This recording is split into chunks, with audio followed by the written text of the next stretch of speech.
வெண்டைக்காய் நிறைய health benefits இருக்குது. பட் நம்ம குழந்தைங்க என்ன பண்ணுவாங்கன்னா, பொட்டேட்டோ ஃப்ரைக்கு கொடுக்குற இம்பார்ட்டன்ட் இந்த வெண்டைக்காய் ஃப்ரைக்கு இருக்காது. நிறைய குழந்தைங்களுக்கு வெண்டைக்காய் ஃப்ரை பிடிக்காம கூட இருக்கும். ஆனால் இந்த மாதிரி செஞ்சு கொடுத்து பாருங்களேன், இனி ரிப்பீட்டடாக இந்த மாதிரி செஞ்சு கொடுங்கம்மா அப்படின்னு சொல்லியே கேட்பாங்க. எப்படி பண்ணுறதுன்னு பார்க்கலாம். நல்லா பிஞ்சு வெண்டைக்காவை எடுத்துக்கிங்க. இது என் வீட்டு செடியில் காய்ச்ச வெண்டைக்காய். நான் கொஞ்சம் நல்லா பெருசாக வளர்கிறதுக்கு முன்னாடி கொஞ்சம் பிஞ்சிலே எடுத்துக்கிட்டேன். இந்த மாதிரி கட் பண்ணி எடுத்து வச்சுக்கலாம்.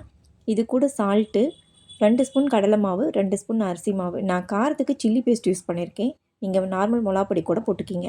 ஒரு கால்வாசி லெமன் ஜூஸ் மட்டும் சேர்த்துட்டு கொஞ்சமாக தண்ணி சேர்த்து நல்லா உதிரியாக பசைஞ்சு எடுத்து வச்சுக்கலாம். அதிக தண்ணி சேர்த்துறாதீங்க. இது ரெஸ்ட் விடணும்லாம் அவசியம் இல்லை. ஒரு பேனில் ஆயில் போட்டுட்டு ஆயில் நல்லா ஹீட் ஆனதுக்கப்புறம் ஸ்டவ் அப்படி லோ ஃப்ளேமில் வச்சுருங்க. இதை அப்படியே 1 பை 1 சேர்த்துட்டு நல்லா ஒரு கோல்டன் ப்ரௌன் கலரில் ஃப்ரை பண்ணி எடுத்துடலாம். இந்த மெத்தடை நீங்கள் ஃப்ரை பண்ணிங்கன்னா ஆயில் அதிகமாக உள்ளே அப்சர்வ் ஆகாது.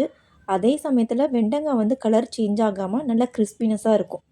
இதை ஈவினிங் ஸ்நாக்ஸுக்கு கிட்ஸுக்கு செஞ்சு கொடுத்தீங்கன்னா அவ்வளோ சூப்பராக இருக்கும். கண்டிப்பாக வீட்டில் ட்ரை பண்ணி பாருங்கள். தேங்க்யூ ஃபார் வாட்சிங்.